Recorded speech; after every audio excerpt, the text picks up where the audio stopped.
প্রিয় স্যামসাং লাভাররা কেমন আছেন?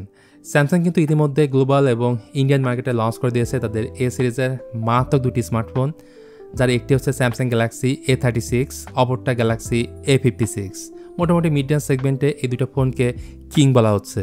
সো আপনি যদি একজন স্যামসাং লাভার হয়ে থাকেন এবং মিড রেঞ্জ বাজেট সেগমেন্টের বেস্ট একটা পাওয়ারফুল স্মার্টফোন নিতে যাচ্ছেন, স্পেশালি গ্যালাক্সি A56 যদি আপনার পছন্দের তালিকায় থাকে, তাহলে ডেফিনেটলি আজকের ভিডিওটা এনজয় করবেন। বিকজ এই ফোনটার ফার্স্ট লুক, কী দামে লঞ্চ হয়েছে এবং বাংলাদেশে কবে থেকে পাওয়া যাবে, এভরিথিং জানতে পারবেন।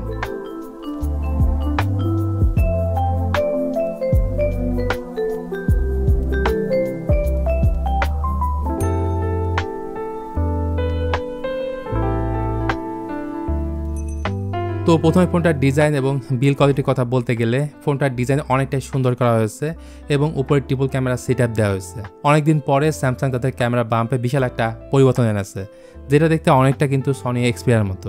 অবশ্যই এর ফ্রেমে ব্যবহার করা হয়েছে অ্যালুমিনিয়াম এবং সামনে পেছনে দুই দিকে থাকছে কর্নিং গোরিলা গ্লাস ভিক্টাস প্লাসের প্রোটেকশন। শুধু এইটুকুই না, এই ফোনে থাকছে IP67 dust and water resistance, অর্থাৎ স্যামসাং যেটা ক্লেম করছে 1 মিটার পানির নিচে 30 মিনিট পর্যন্ত ফোনটা রাখা যাবে।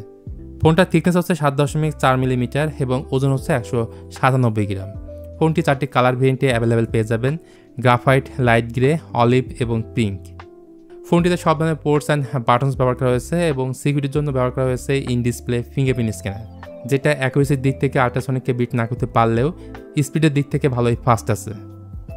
এদিকে এই ফোনটার সামনে রয়েছে 6.7 ইঞ্চের একটা full HD plus super AMOLED panel, যা 120 হার্জ হাই রিফ্রেশ রেটের।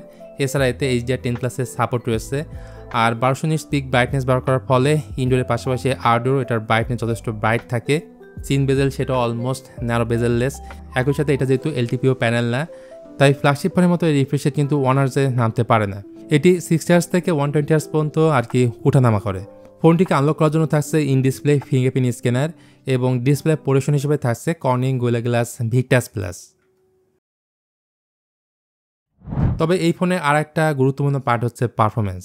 এতে পরিচয় হিসেবে ব্যবহার করা হয়েছে Exynos 1580, যেটা 4 ন্যানোমিটার আর্কিটেকচারে বিল্ড এবং জিপি হচ্ছে Xclipse 540।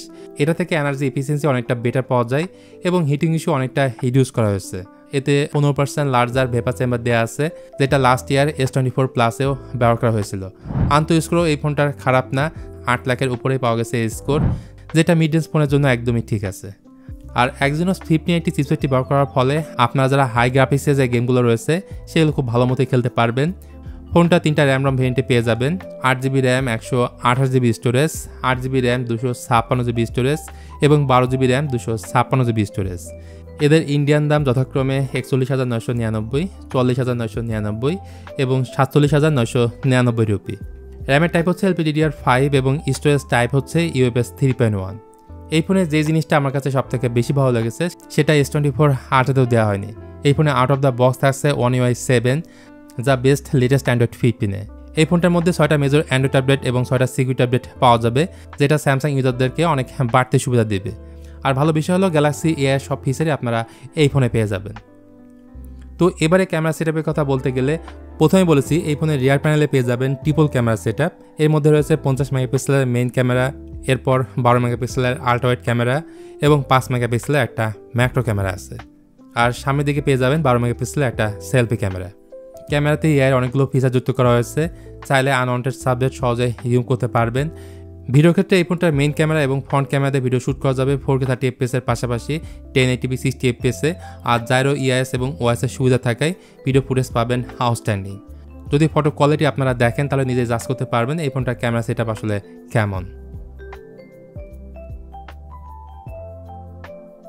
Battery plus charging backup নিয়ে বললে, এতে ব্যবহার করা হয়েছে 5000 mAh একটা লং লাস্টিং ব্যাটারি এবং 45 ওয়াট ফাস্ট চার্জিং। ফোনটা সাপোর্ট করলেও ফোনের বক্সে কোনো ধরনের চার্জার পাচ্ছেন না। অন্যান্য ফিচার হিসেবে রয়েছে dual stereo speaker, secondary noise cancellation microphone, আর চার্জিং পোর্ট হিসেবে থাকছে USB Type-C 2.0 পোর্ট।